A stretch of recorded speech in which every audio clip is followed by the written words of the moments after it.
Oh, oke. Problem di size.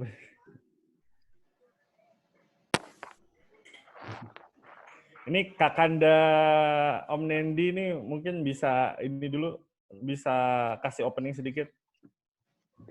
Saya share screen untuk ini aja ya, maksudnya supaya nggak kosong banget karena pada saat direkod kalau saya nggak share screen hitam jadinya pas kita ngobrol hitam. Oke. Tes. Jelas ya? Jelas. Ini lanjutan dari yang kemarin diskusi dengan Ko Bunhin ya. Sebenarnya saya jujur juga nggak akan show anything dari sisi Odo-nya karena Iya, betul. sejauh ini saya sendiri belum pernah mengimplementasikan MRP dalam konteks Odo default gitu.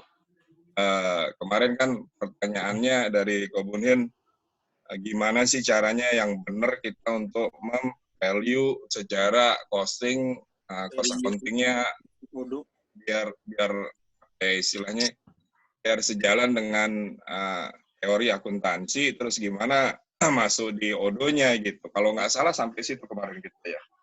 Iya, betul sampai situ.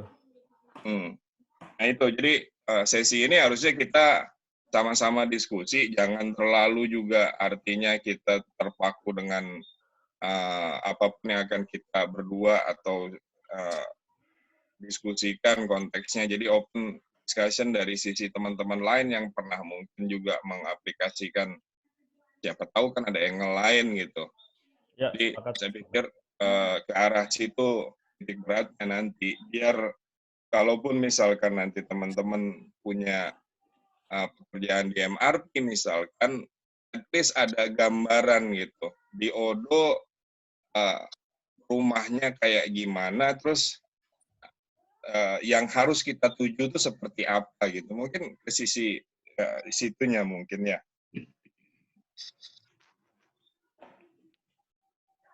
Oh, gimana kok? Wah, ini udah bisa nih, udah aktif. Oke, silakan Om.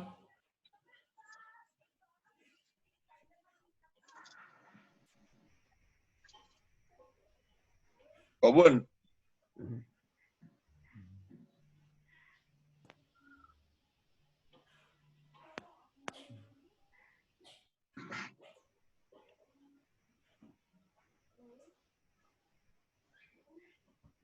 Ini makanya sudah unmute nih.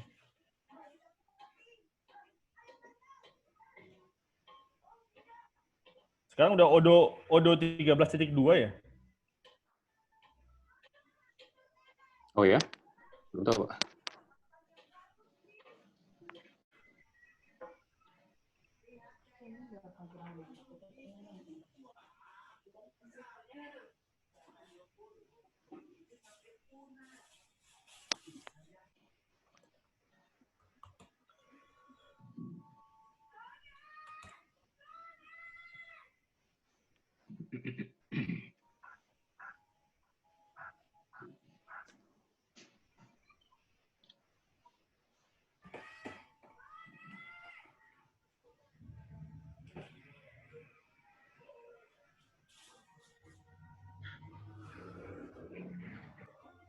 Oke.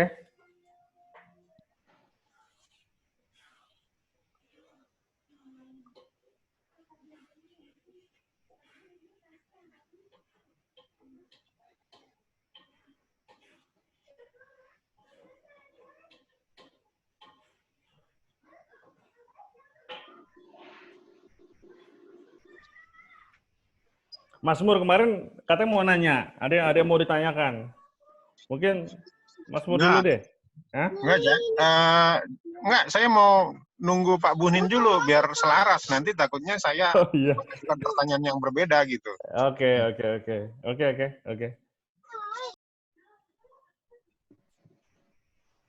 Ada. Oh ya, Pak Buni udah masuk nih. Langsung Om. Oh, udah masuk ya? Udah. Yang barusan ngomong saya sih, Pak.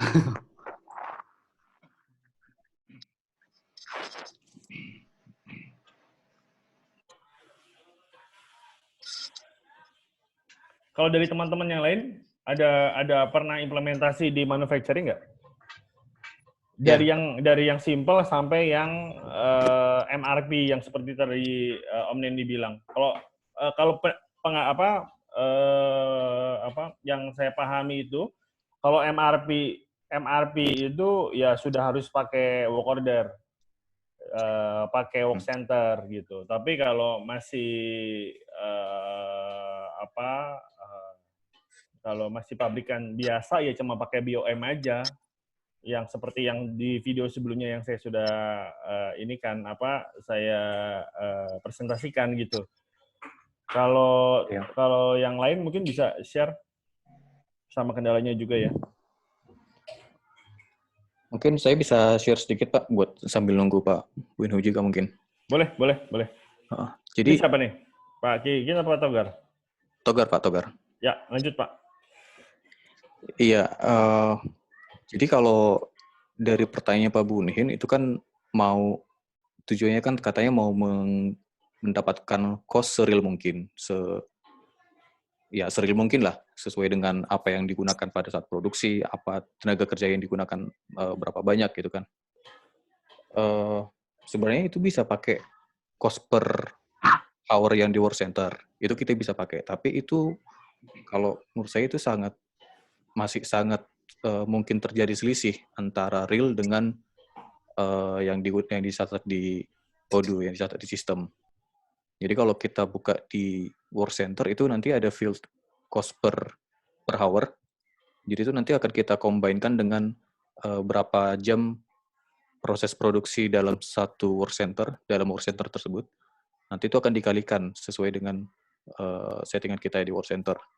Nah, itu jadi nanti itu akan menjadi penambah cost, penambah value dari si finished good yang dihasilkan. Nah, cuman dari yang pernah saya implementasikan, yang pernah saya tes juga, ini tetap aja akan terjadi selisih sih, karena realnya itu sangat jauh gitu gap-nya antara yang kita perkirakan di cost per hour ini dengan actual cost yang muncul. Kayak misalnya lah. Kalau cost per hour itu di inputnya di timesheet-nya di work center kan? Di work center Pak, ya. Nah ini yang Pak Oke buka. Iya. Nah nanti kan pada saat proses itu kan diinput kan berapa jam, betul, labornya gitu. Betul. Nanti faktor kalinya adalah ini nih. Betul. Faktor kalinya adalah ini. Nah jadi kalau misalnya kita ada upah buruh harian, nah ini kan berarti kita bisa masukkan ke sini, tapi kita harus hitung dulu. Kita harus hitung dulu berapa, misalnya contoh gampangnya kita mau memproduksi satu buah meja misalnya ya, mau buat satu meja, itu butuh tenaga kerja 3 orang, dan waktunya itu untuk membuat satu meja itu dari awal sampai selesai itu katakanlah 8 jam, 1 hari lah misalnya. Nah, itu nanti tinggal kita hitung berapa upah harian 3 orang ini, misalnya di total 500.000 untuk 3 orang ini, terus kita bagi 8 jam. Itulah menjadi cost per hour untuk work center. Nanti kita akan define work center untuk membuat satu meja yang tenaga kerjanya itu 3 orang gitu. Nah, kurang lebih bayarnya seperti itu. Nah, cuman kan kenapa tadi saya bilang itu pasti ada selisih, selain buruh harian, itu kan kita ada biaya lain juga, biaya sampingan, kayak listrik, terus listrik lah mungkin ya. Listrik yang mungkin nggak susah kalau kita harus hitung ke variabelkan. Kalau kita harus variabelkan itu akan susah ke sini. Makanya tadi saya bilang sedekat-dekatnya kita sereal-realnya kita perkirakan cost per hour-nya itu tetap akan ada selisih sih biasanya. Nah, artinya apa? Kalau menurut saya pribadi, sih nggak kalau toh sama-sama ada selisih, ngapain kita capek-capek ngejar seril mungkin gitulah kalau saya pribadi. Jadi ya udahlah, kalau ada variabel, kalau ada cost upah kayak overhead itu ya udah gak usah dimasukin ke cost per hour, gak usah dimasukin ke BOM, nanti kita hitung aja di belakang setiap bulan. Tapi permasalahannya Om Bunhin ini ada customer yang membutuhkan seperti itu gitu. Ada customer yang membutuhkan sampai sedetil itu di odoknya. Nah, bagaimana ya handling objection-nya lah pada saat merequest seperti itu. Mungkin aja tanpa ada itu dia bisa nggak jadi beli Odoo, dia mencari di tempat lain gitu. Di tempat lain yang menyanggupi, dan walaupun kita sama-sama tahu ujung-ujungnya nggak akan pernah real gitu. Mau pakai sistem apapun ujung-ujungnya, karena ini yang saya pernah lakukan ini adalah pencatatan di luar laporan keuangan internal gitu. Laporan keuangan internal tuh yang divariabelkan sama hanya direct material. Yang diperiodkan, maksudnya yang difixkan itu ya semua biaya-biaya fix, factor overhead gitu. Nah kendalanya kan sekarang Om Bunin ini adalah customer-nya minta se-real mungkin gimana caranya di Odoo dan kalau bisa otomatis gitu. Itu sih sebenarnya gitu ya Om Bunin ya, kurang lebih ya yang kemarin kita diskusikan ya Om. Oh, nggak kedengeran suaranya. Kayaknya belum bisa. Suaranya nggak masuk ya. Om, suaranya nggak masuk, Om. Coba di restart aja Zoom-nya, Pak. Biasanya gitu jadi bisa. Jadi bisa ya? Apa kita keluar dulu masuk lagi ya? Tapi udah 21 partisipan ini. 22 aja coba. Berapa? 35 aja. Pak Buninnya tutup dulu Zoom-nya terus di biasa gitu sih. Iya. Om mungkin bisa keluar restart komputer masuk lagi gitu. Nah, udah. Iya. Wah, banyak kali uang Dedi, Pak. Itu implementasi di mana itu manufacturing seperti itu? Rata-rata kan di kantor banyak kliennya rata-rata pabrik Pak. Rata-rata emang kayak gitu kita buatnya. Ada satu klien yang minta mirip lah kayak yang kliennya Pak Bunin. Iya. Itu dia pengen minta seril mungkin gitu. Terus ya setelah kita kasih pengertian. Seperti yang saya ceritakan tadi ya bagusnya sih mereka mau ngalah gitu. Kalau toh sama-sama kita harus ngitung di akhir bulan. Kenapa kita harus capek-capek buat nambahin, buat harus ngitung cost per hour-nya gitu. Iya. Toh Fixed pada cost akhir bulan yang nature-nya fixed cost itu nggak akan bisa divariabelkan. Mau sedetil apapun informasi yang kita punya pasti ada selisih. Iya. Iya. Apalagi kalau labor di Indonesia seperti kemarin Om Nendi bilang, kita ada regulasi UMR kan, upah minimum regionalnya kan. Ya. Kan nggak, kalau di luar pakai per jam. Kemarin Om Nendi bahasnya seperti itu. Kalau di luar pakai per jam, mereka bisa bayar per jam gajinya. Kalau di Indonesia ada upah minimum. Kalau di bawah upah minimum, tetap bayarnya kan minimum juga kan. Misalnya berdasarkan, tapi sebenarnya ada sektor industri lain yang direct labor-nya itu dibayarkan berdasarkan hasil produksi. Gitu. Itu ada, tapi saya rasa juga itu masih rumahan. Kalau udah masuk ke udah masuk ke industri sih, kalau ketahuan sama pemerintah udah pasti itu tuh. Ditegur juga, iya kan? Kayak garment atau pabrik sepatu yang padat karya itu kan ada beberapa bagian produksinya kan dibayar berdasarkan hasil produksi. Guys. Ya. Ini konsepnya gimana kalau kita cara berpikirnya gini nih. Kalau kita mau bikin laporan secara MRP, ya kan? Ini kita bawa dulu nih secara konsep, jangan pakai MRP dulu nih. Oke Om. Ya, kita ngomong perusahaan trading dah, yang gampang aja secara konsep. Satu hal, kalau kita jualan secara trading, pada saat kita ngejual konteks COGS itu any associated cost related to effort kita membuat barang tersebut ready to be sold di area di mana kita biasa jualan gitu konteksnya.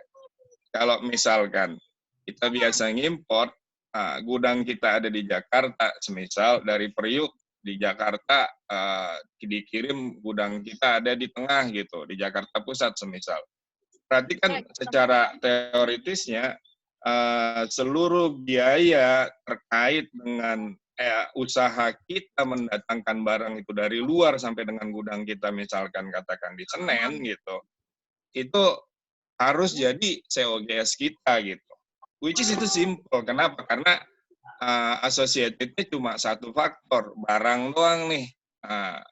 Most likely akan urusannya dengan purchasing cost, material cost waktu kita beli ke vendor, kemudian ini associated terkait dengan inland, terus kemudian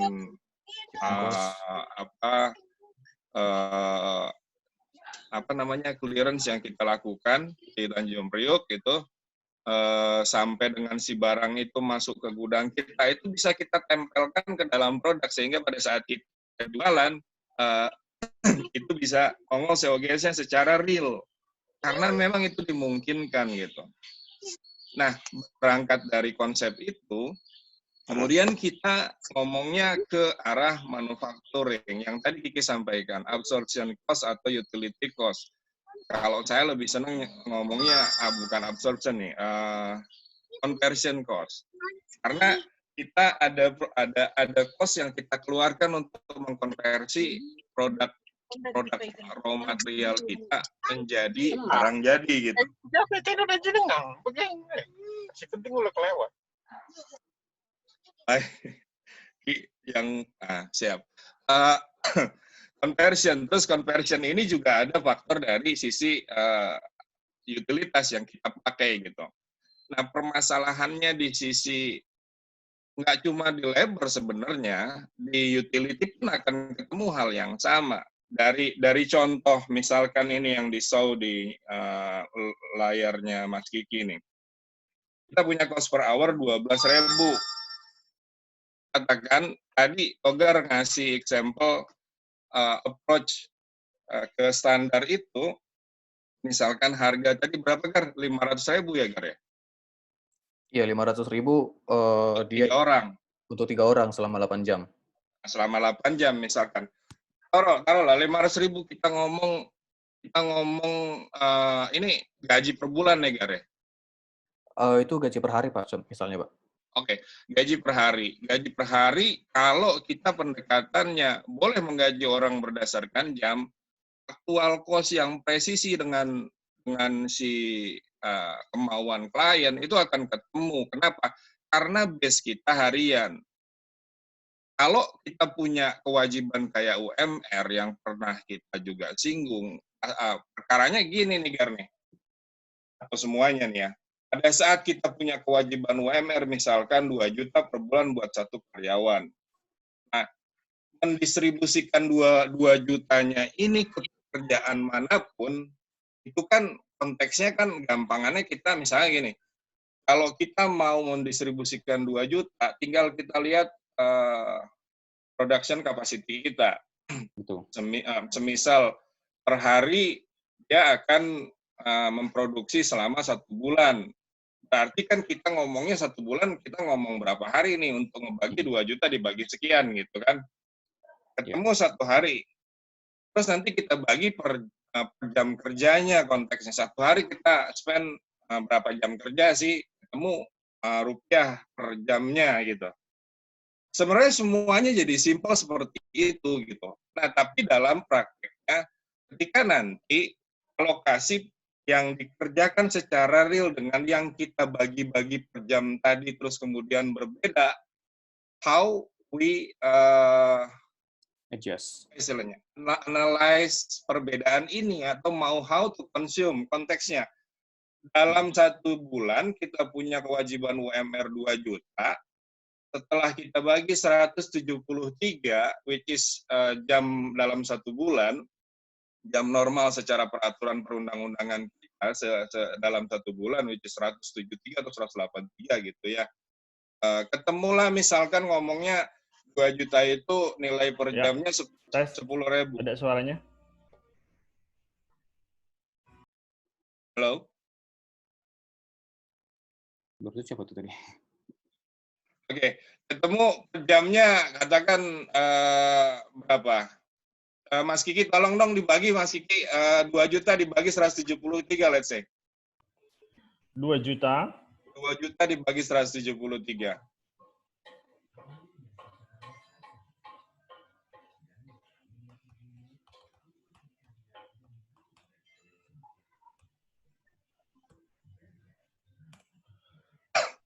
Ini per argumen sek ya 11.500 misalkan. Ya. Kita kan berarti kan akan mengalokasikan di kita punya work center terkait dengan labor akan selalu 11.500 kalau kita punya satu work center. Kalau misalkan beberapa work center tentunya 11.500 ini akan jadi standar untuk dikalikan dengan work center dia punya jam. Tapi kita harus ngelihat dulu constraint-nya nih, proses dari satu work center ke work center lain secara time span keseluruhan proses itu berapa jam gitu. Biar nanti efisiensinya bunyi juga gitu. Jangan jadi ngaco-ngaco gitu. Itu aspek lain. Konteksnya kembali lagi ketika misalkan 11.500 ini kita kalikan, ternyata 1 bulan kita nggak 173. Kemudian ketemunya 180 jam kerja orang ini. Nah ini kan permasalahannya angka 180 kurang dengan 173 standar, ini mau ditaruh di mana nih secara aktual, secara analisa konteksnya. Nah, gampangannya kan gini, kalau kita misalkan punya orang gaji 2 juta, buat kita simpelnya aja mendigest cara berpikirnya gini. Kita punya karyawan 1 orang, gajinya 2 juta 1 bulan. Kalau dia memproduksi dalam 1 bulan tersebut, cuma 1 proses produksi misalkan, outputnya cuma 1 sekali proses produksi, ya kan? Pertanyaannya, berapa kos yang akan dibawa sebagai COGS dari barang tersebut?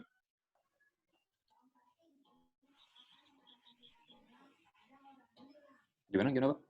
Gini, kan. Gue punya karyawan 1 orang di bagian produksi. Nah, gajinya 2 juta dalam 1 bulan. Dalam 1 bulan pahit-pahit banget kita cuma memproduksi produk jadi 1 produk. Ya kan? Berarti berapa yang harus dibawa barang itu as a cost of labor-nya? 2 juta dong harusnya. 2 juta. Oke. Nah, sekarang kita dari dasar itu kita berpikirnya orang ini kemudian ya kan namanya labor dia akan selalu nempel dengan produk yang dia produksi gitu. Nah, permasalahannya produksi itu kan nggak selalu tetap nih. Ya kan? Kadang dia memproduksi under capacity, over capacity atau sesuai dengan capacity gitu. Ya kan? Dan berarti kan kita bermain dengan actual cost yang 2 juta harus dibagi berapa? Kalau dia cuma 1 berarti dibagi 1. Kalau dia memproduksi 10, dia dibagi 10. Kalau dia memproduksinya 100, berarti dibagi 100. Artinya, kalau kita mau ngomong seaktual mungkin, kan dengan konsep kita punya UMR tadi, ujungnya akan jadi kayak begitu tuh. Setiap, bukan cuma ada selisih juga, Gar. Artinya gini, lu memproduksi 1 sepatu, hari ini produksinya 2 juta. Sedangkan besok ketika lo memproduksi 10 sepatu, unit cost sepatu lo 200.000. Hari berikutnya memproduksi 30, berarti 2 juta dibagi 30 unit cost lo. Terus orang marketing lo suruh jualan dengan konteks yang volatile gitu. Dari 2 juta turun ke 200.000 per unit, terus kemudian turun lagi. Nah ini kan kalau kayak main-main konteksnya. Dengan konsep yang kalau kita mau aktual, gitu. Sampai di sini kira-kira sama-sama sehalaman nggak nih konteksnya? Ya. Maksudnya, ya kan? Iya, ya Pak. Nah, Iya, masih 1 halaman. Artinya ini bukan sesuatu yang sama-sama cuma kita doang nih orang Odo yang ngalamin gitu ya kan.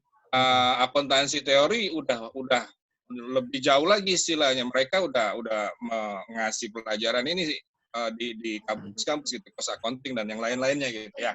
Nah, pendekatannya seperti apa? Makanya ada yang namanya standard cost gitu. Nah, cuma permasalahan gua sebelum gua di Odoo pun ketika masih di Oracle, kita bicara standar cost itu nggak semudah kayak oke, lu caranya tahu, tinggal nyari efisiensi dari sisi proses lu gitu. Berapa ketemu per jamnya? Nah, berapa labor-nya, berapa utility cost yang mau kita alokasikan? Fine, itu guideline-nya. Kita lakukan. Ketemulah standar cost-nya. Tetap ditongolin standar cost-nya masuk ke dalam equation, masuk ke dalam perumusan itu, ditaruh di work center-nya. Utility cost sekian, conversion cost-nya atau labor cost-nya sekian.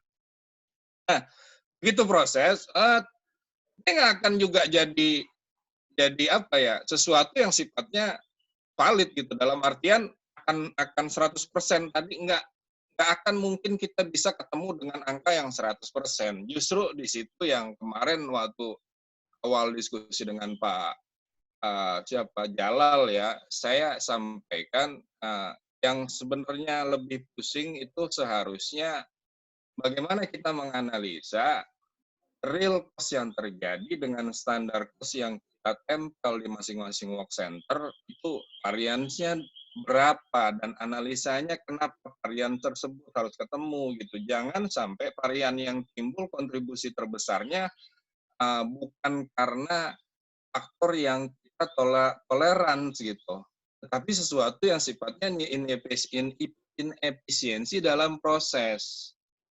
Nah, bagaimana kita tahu ini inefisiensi atau memang tolerable gitu? Kan berarti kan kita harus nge-breakdown masing-masing dari sisi sensitivitas kita melihat variabel tersebut. Ini larinya di mana nih? Bagaimana saya dapatkan keyakinan bahwasannya angka ini memang tolerable atau favorable atau unfavorable gitu. Nah, itu berarti harus ada tuntutan untuk nge-breakdown lagi work center dengan, kalau sekarang kita mengenal dengan automation segala macam. Once itu ketemu dengan automation, efisiensi akan lebih assure lagi untuk bisa dianalisa. Kenapa? Karena dia nggak ada faktor human-nya gitu, dia otomatis itu. Nah, ketika sampai di situ, kemudian yang dalam prosesnya tetap ada kombinasi antara automation dengan yang manual by people juga, ya tetap kita akan ketemu yang namanya variabel tadi yang disampaikan sama Togar. Kita nggak mungkin secara standar pun dibolehkan kok ada standar yang namanya ini cost standar kita, ini aktual cost kita, variansnya di sini gitu. Itu dibolehkan, cuma yang jadi pertanyaan, auditor atau siapapun pihak ketiga yang melihat kita punya varian, paling akan bertanya, oke, Anda set variabel atau varian Masuk nggak ya? Masuk kok. Oh, sip.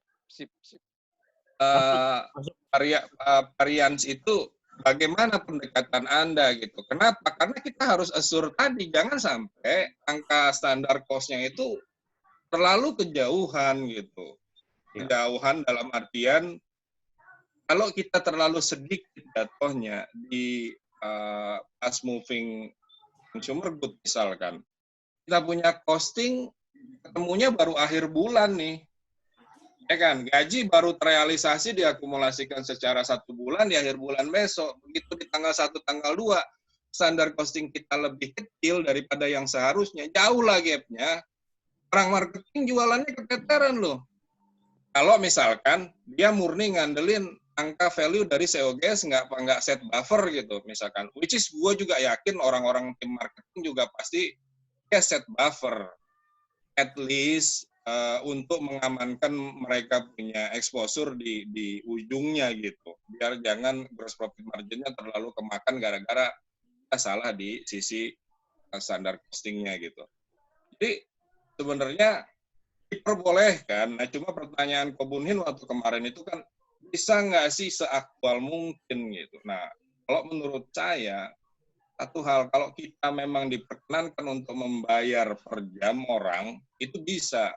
Di setiap hari, kita cadangkan dari timesheet masuk ke masing-masing produk, ini orang gajinya berapa terhutang gitu. Nah, cuma kan di kita terbentur dengan UMR. Kenapa terbenturnya? Misalkan UMR 2 juta. Gaji per jam yang diakumulasikan dalam 1 bulan, ketika lebih dari 2 juta, undang-undang mengizinkan hal tersebut. Tapi once dia kurang dari 2 juta yang diakumulasikan secara aktualnya ketemu 1,5 misalkan, maka secara undang-undang ketenagakerjaan, kita nggak boleh bayar dia 1,5.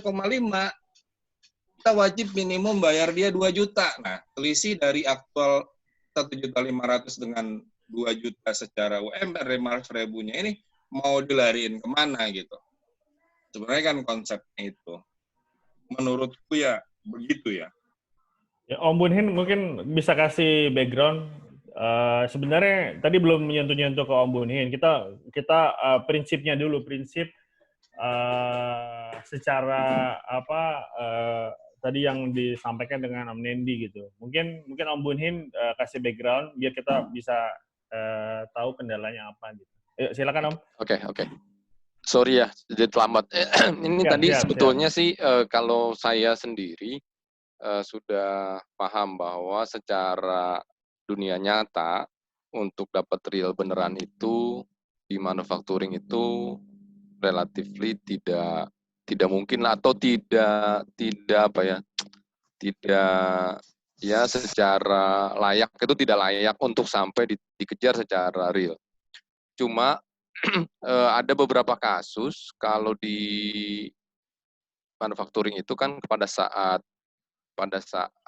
material cost, labor cost sama dengan dan cost misalnya kan komponennya biasanya material, labor, service kalau dia ada subkon sama di overhead ya. Dan kita bicara yang direct, bukan yang indirect-nya ya, yang direct. Jadi kalau untuk bikin satu item itu dia misalnya material cost-nya katakanlah labor cost-nya itu signifikan dibanding material cost, memang perlu dipertimbangkan. Jadi jangan hanya, kalau di ODU kan kita pendekatannya hanya menggunakan material cost saja gitu, yang untuk expense dan lain-lainnya. Ini boleh saya share screen nggak? Share screen ya. Boleh, saya stop ya. Ya, saya stop. Oke, silakan. Bentar, saya share screen dulu. Mana screen saya?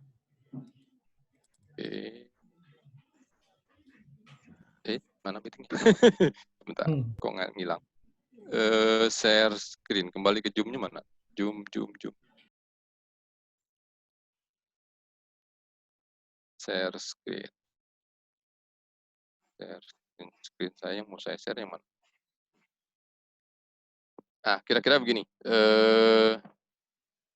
Mungkin objektifnya itu get real-time financial position in more accurate. Karena kan di ODU itu salah satu jargon kita adalah kita bisa punya reporting real-time, termasuk financial position. Betul? Nah, ini kalau kita tidak memperhatikan cost labor di dalam produksi, terutama untuk yang ada produksi, itu menjadi agak jauh, terutama pada saat produknya itu menggunakan labor cost yang cukup signifikan. Artinya persentasenya lumayan besar dibandingkan dengan material cost, atau mungkin cost yang lain. Nah, yang kedua, bagaimana sih direct labor ini bisa di-capitalize terhadap produknya itu, tidak langsung di-expenseskan nanti pada saat akhir bulan atau pada saat, ya biasanya sih akhir bulan. Sehingga kalau yang dia ada stoknya tersimpan di gudang, dia tidak under value itu inventory-nya, karena tidak komponen cost labor tersebut tidak masuk ke dalam inventory, inventory-nya hanya dinilai sebesar material yang digunakan.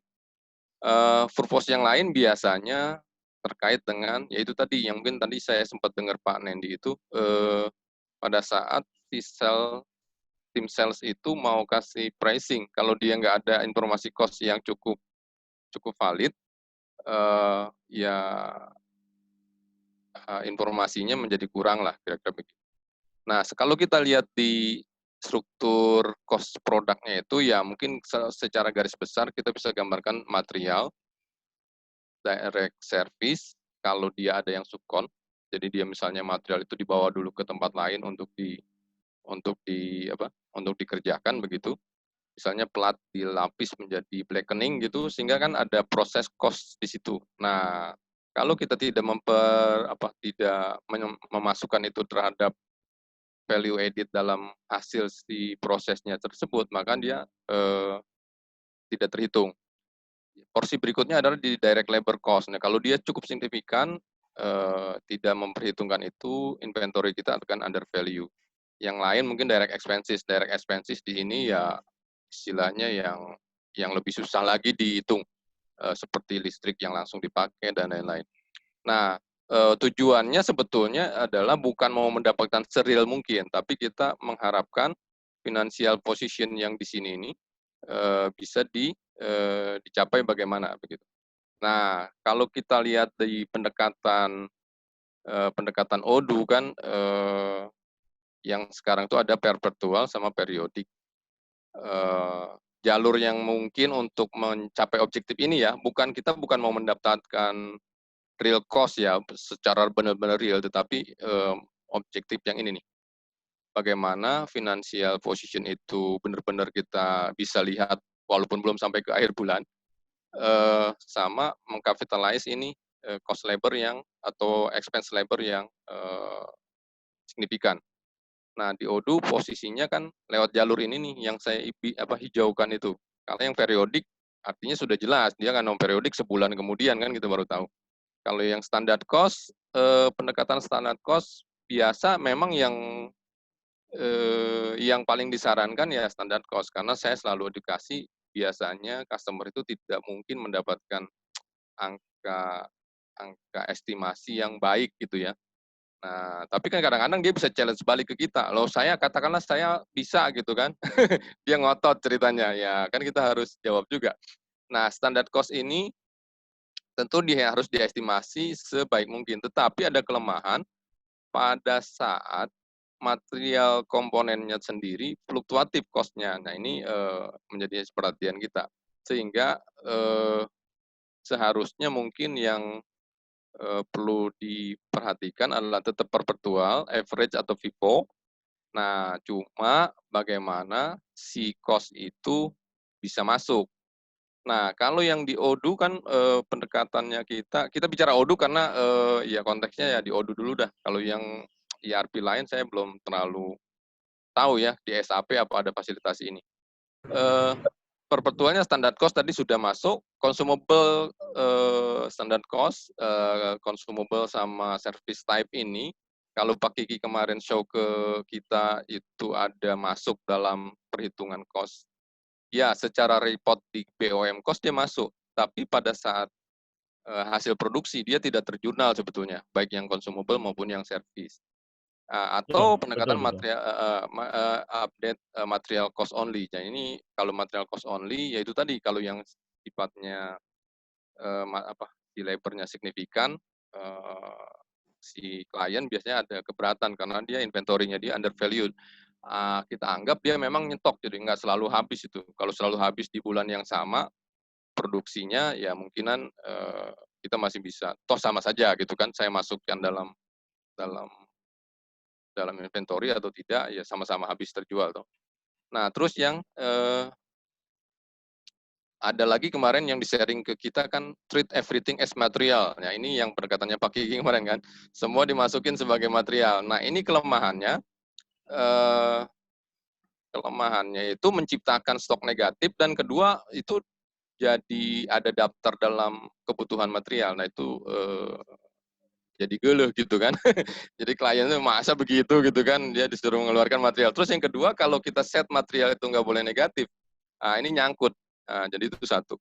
Terus yang pendekatan terakhir itu yang ada di Odoo ini kan di work center tadi tempat sekilas dibahas, tetapi ini juga saya lihat tidak terlalu bagus gitu kan, karena benar-benar itu masih sangat primitif lah itulah. Dan itu, nah jadi ini kendalanya seperti itu. Nah jadi bagaimana concern kitanya itu, ya Odoo sih misalnya supportnya juga kalau yang pendekatan work center ataupun yang pakai add-on ini ada yang add-on nih, saya pakai yang bikin ini bintang-bintang tuh ada add-on kan, biasanya menghitung berdasarkan material yang dipakai. Nah kalau menghitung berdasarkan material yang dipakai itu benar, biasanya orang pada setuju, tapi pada lupa pada saat partial production. Katakanlah Odoo-nya support gitu kan, sekarang sih belum support, kadang-kadang bisa dipaksa dijadiin parsial. Cuma dia kalau dia parsial, materialnya sudah dikeluarkan semua atau sebagian besar, giliran yang finish produknya hanya misalnya 20%-nya, nah itu hati-hati juga, karena kan bisa jadi dia salah hitung cost itu, seharusnya kan 100% dikeluarin buat 100% material yang jadi, tapi ternyata jadi 20% dia sudah dan gitu. Nah, dia bisa salah itu. Itu sih yang saya hadapin. Jadi objektifnya sebetulnya bukan mendapatkan real-realnya ya cost itu, tetapi bagaimana kembali ke sini nih. Objektif awal mendapatkan financial position yang lebih akurat. Supaya laporan itu saya mau amat tanggal 5, tanggal 6, tanggal 7 boleh dibilang ya cukup akurat. Tidak 100% akurat memang, nggak mungkin karena kan hutang yang sebenarnya itu nanti pada saat akhir bulan mau bayaran gitu. Dan itu nggak masalah kalau misalnya pun nanti ada selisih, kalau selisihnya itu bisa disamakan. Misalnya selisihnya kita membukukan terlalu banyak labor gitu kan. Nah, sementara yang dibayar itu lebih sedikit, ya selisihnya di jurnal aja gitu kan. Di apa namanya? Dijadikan biaya pada saat itu. Tapi selisihnya aja, tidak semuanya gitu kan.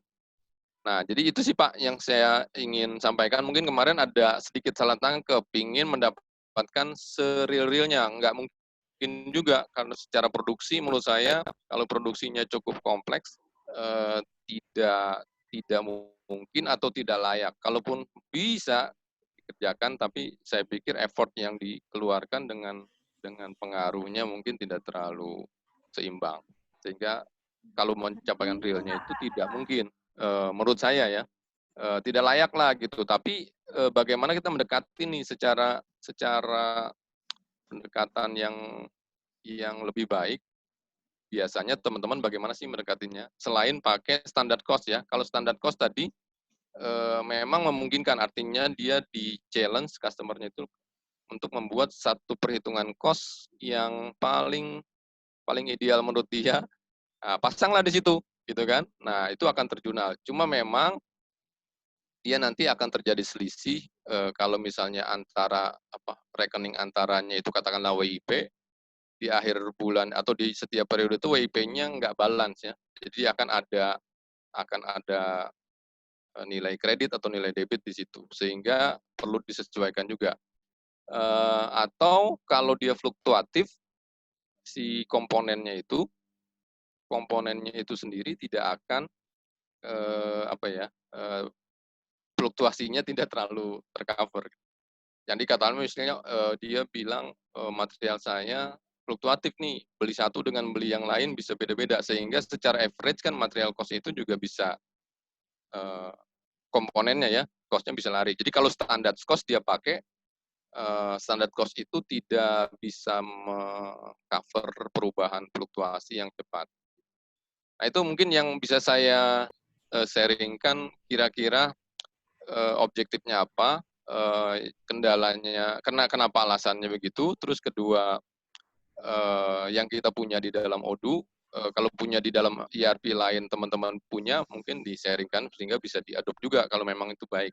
Kalau tidak itu kita diskusi sebetulnya bagaimana sih yang terbaik. Kalau saya sih lebih condong menggunakannya itu pendekatan consumable. Perlu di custom, cuma memang customnya itu hanya di pada saat dia jurnal di MO-nya ya. MO-nya pada saat di Mark S dan itu dia sekarang kan kalau yang consumables dia tidak di jurnal tuh. Nah, itu harus terbitkan jurnalnya di situ. Itu bisa masuk sih sebetulnya. Kira-kira begitu sih, Pak. Kalau untuk di kasus ini Pak Bunhin, solusi yang sudah disarankan ke customer-nya Om Bunhin ini udah sampai mana dari sisi Odoo? Kan tadi dilihat ada add-on yang Bapak beli ya, Bapak gunakan ya, yang dibintang-bintangin tadi ya. Apakah sampai situ atau ada customer yang lain lagi? Enggak, kalau saya pendekatannya masih belum, karena apapun yang dipilih saya pikir sih sama belum istilahnya belum puas juga. Saya pun belum puas karena memang kalau dia benar-benar fluktuatif, jalur yang standar cost kita tidak bisa pakai. Tapi saya pakai real cost. Jadi maksudnya realnya itu real material yang dipakai. Sudah. Oke. Terus hasil produksinya, cost-nya juga di average. Kalau di Odoo kan average nggak bisa jalan tuh. Dia harus pakai real juga ya. Tetap average, cuma dia tetap bisa ngejurnal. Nah, cuma untuk kasus di labor, kalau di subkontraktor sudah bisa diatasi. Artinya tetap dianggap sebagai material itu kalau subkon. Nah, itu nggak masalah. Karena kan dianggap dia nggak akan pernah punya stok lah ya kan. Masih oke. Terus untuk yang labor ini sementara ya tetap sih Pak belum dimasukkan ke sana. Saya masih tetap jurnal di akhir bulan. Cuma memang dia protes kalau begitu. Ya. Inventory saya under value. Undervalue. Iya sih emang. Cuma kan kita belum punya mekanisme untuk memasukkan labor ke dalam BOM terhadap inventory ya. Anggap seperti itulah, seperti landed cost. Kalau punya mekanisme seperti landed cost, mungkin di akhir bulan saya punya pengeluaran labor sekian, saya masukin ke sisa inventory yang ada sekian banyak, unit cost-nya dia berubah gitu kan. Itu mungkin salah satu pendekatan yang mungkin bisa diambil. Jadi pertanyaannya kalau yang saat ini justru itu, saat ini best practice-nya memang saya sendiri belum dapat karena pertimbangan-pertimbangan tadi. Kalau yang add-on yang ada itu saya tahu yang di App Store itu ada yang menggunakan pendekatan work center ya. Work center kan belum tentu tidak semua produksi harus memakai work center. Tidak wajib lah gitu kan. Tidak wajib gitu. Ya betul. Pak, mau tanya sedikit Pak. Kalau stok barangnya itu belum terjual dengan anggapan labornya sudah masuk ke dalam inventory, berarti kan secara stock valuation-nya itu kan di dalamnya ada inventory dan direct labor gitu ya. Harusnya kan kalau sudah jadi jadi finish good, FG ya, FG udah atau jadi FG gitu kan, labornya itu menjadi cost di produk itu. Ada di dalam harus menjadi cost-nya sebetulnya. Ada di dalam cost of produknya itu kan ya? Iya, betul. Jadi unit cost, misalnya kalau misalnya komponen misalnya ada 3 macam, 100, 100, 300 gitu kan. Terus kita pakai labor. Direct labor-nya 200, berarti finish good-nya 500 jadi kan? Iya, harusnya 500 unit cost. 500 ya, gitu. Nah, kalau kita pendekatan yang pakai material cost only kan, yang masuk ke hanya 300. Hanya 300, betul. Nah, itu kan sebenarnya secara realnya itu si 200 kan belum keluar ya? Ya, belum keluar, betul. Tapi sudah dibebankan dulu ke inventory gitu, naik gitu ya. Ya, lawannya dia misalnya inventory memang masuk inventory, tapi lawannya ya seperti hutang gaji yang belum diresmikan lah ya gitu kan. Salary payable lah gitu lah ya. Jadi utang gaji yang belum istilahnya yang belum direalisasikan. Diresmikan lah ya. Itu anggaplah itu seperti temporary sementara. Nanti jadi variannya ngumpulnya di salary payable kan sebenarnya kan? Iya, nanti begitu salary-nya di total, ketemu akhir bulan itu sekian gitu kan. Iya, jadi kan lawannya cuma tinggal berarti udah nggak expense-kan lagi, jadi udah di P&L itu udah nggak ada direct labor lagi karena kan sudah ada di dalam komponennya inventory gitu ya, kurang lebih ya. Betul, tapi ada kemungkinan kalau dia ada selisih ya tetap bisa dilarikan ke P&L. Cuma maksudnya kalau selisih ada kayak satu akun direct labor di luar inventory, di luar HPP gitu kan. Oke, gas. Oke, Ya, masuk ya. Om, lanjut. Lagi ngomongin itu nih konteksnya. Tadi Kobunhin bilang biaya dari labornya 200 harus masuk ke produk. Misalkan tadi perumpamannya gimana? 300 cost material, 200 labor gitu ya? Ya, betul. Oke, itu kan yang tadi Kita konteksnya dibahas. barangnya belum dijual ya. Ini masih Ya, di dalam betul. stok ya. Iya, konteksnya kan sebenarnya kan itu tadi analogi yang aku sampaikan juga sebenarnya ngebahas bagaimana cara nempelin labor cost ke dalam produknya gitu kan. Betul, Pak. Kalau secara teoritis dan itu menurutku juga sudah proven, nggak ada cara pendekatan yang di luar mekanisme yang paling ideal selain standar cost. Kenapa?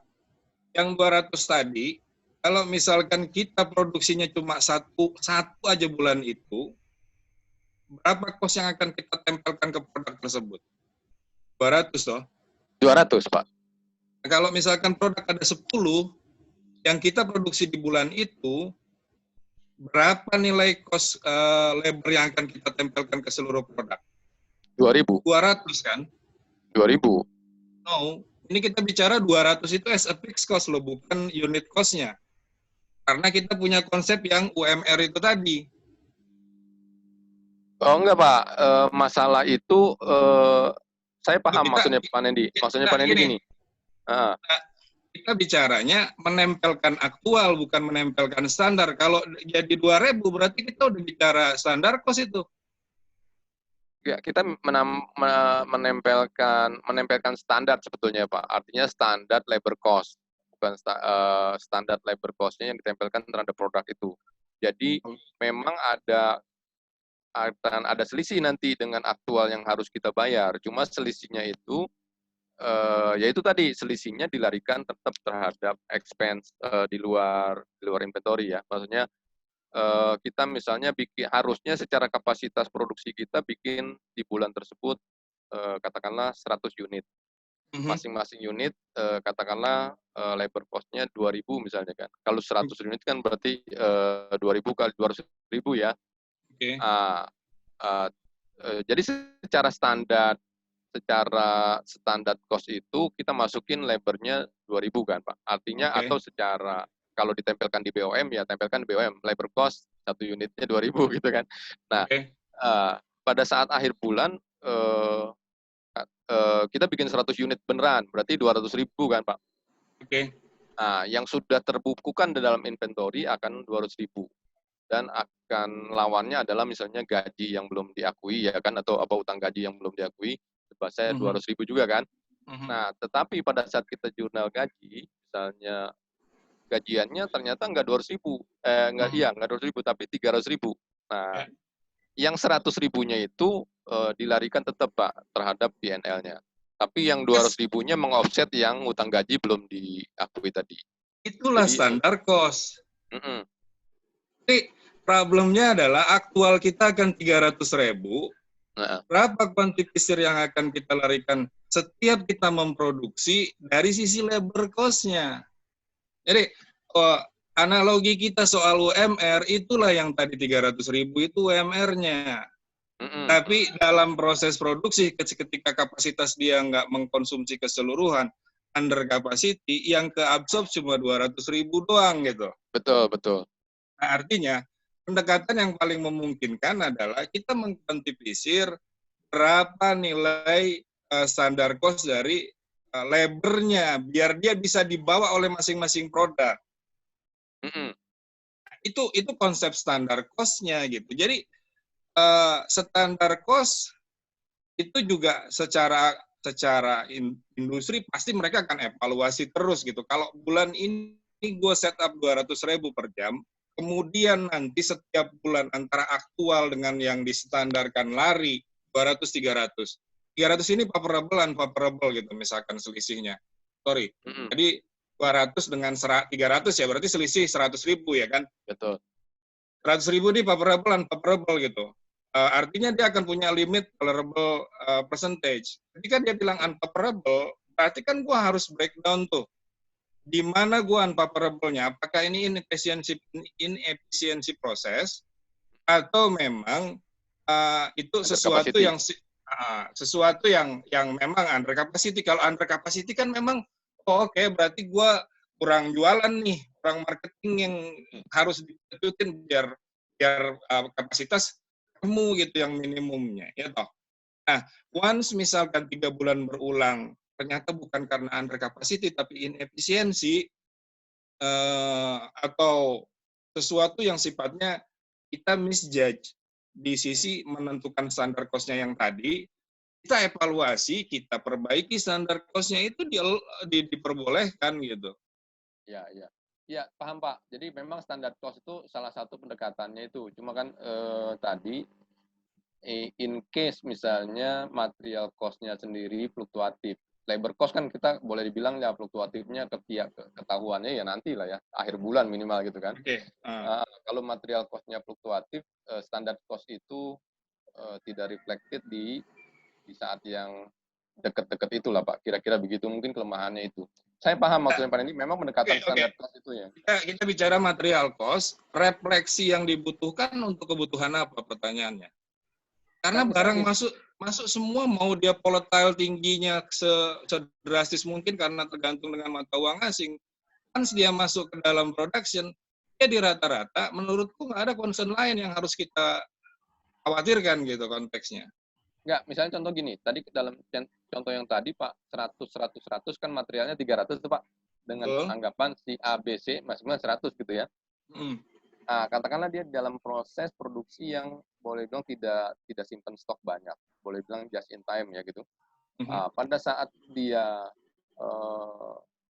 mau produksi lagi, kita udah set standar cost-nya itu 500, 300 material, 200-nya labor gitu ya.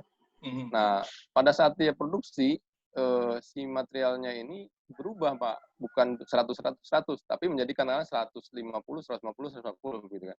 Berarti kan secara material cost 450, labornya 200 sebetulnya tuh yang realnya ya Pak ya. Yang real. Tapi secara praktek kita masih mengacu standar cost di 500 tadi gitu kan. Jadi kita ketokoran 150 sebetulnya. Nah, itu sih kalau dia ada kasus begitu, sehingga kalau dia harus koreksi setiap saat toh. Wait, berhenti sampai situ.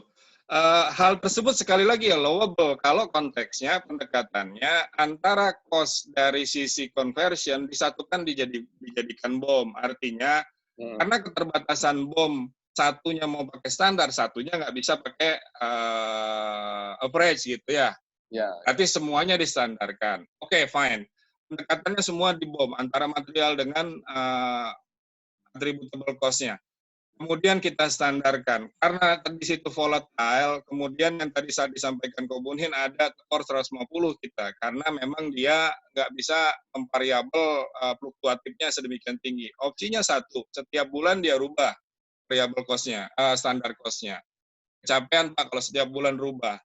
Ya kan? Oke. Berarti setiap 3 bulan sekali opsinya masih berlaku hal itu. Diperbolehkan nggak secara accounting? Boleh. Kenapa? Karena dua-duanya akan ada di P&L. Permasalahannya nanti yang kita cadangkan itu larinya ke cost of goods manufaktur, kan? Yang tidak kita cadangkan itu berdiri di luar di akun COGS yang lain, which is variable price difference variable.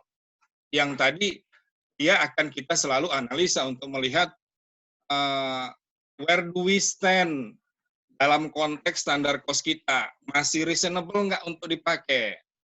Kalau misalkan 150.000 itu terlalu drastis, kemudian kita lihat, waduh kita kecolongan nih, kenapa volatile harga terlalu tinggi, kita kalah 150.000.